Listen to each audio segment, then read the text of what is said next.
गेल्या 8 दिवसांपासून वारणावती तालुका शिराळा येथील वन्यजीव कार्यालयासमोर सुरू असलेल्या शेतकऱ्यांच्या तीव्र आंदोलनाची अखेर वन्यजीव विभागाने दखल घेतली आहे. सह्याद्री व्याघ्र प्रकल्पाचे क्षेत्र संचालक तुषार चव्हाण यांनी आज आंदोलनस्थळी भेट देत आंदोलकांशी चर्चा केली.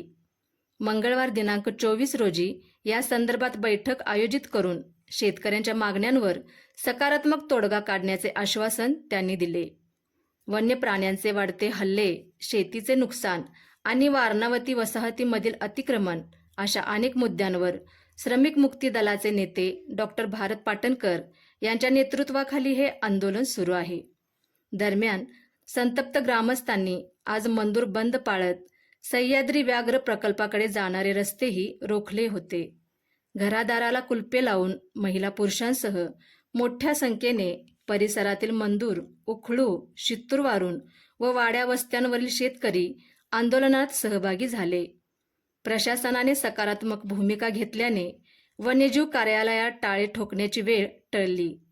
आंदोलनस्थळी कोणताही अनुचित प्रकार घडू नये म्हणून कोकरूड पोलीस स्टेशनकडून मोठा पोलीस बंदोबस्त ठेवण्यात आला होता.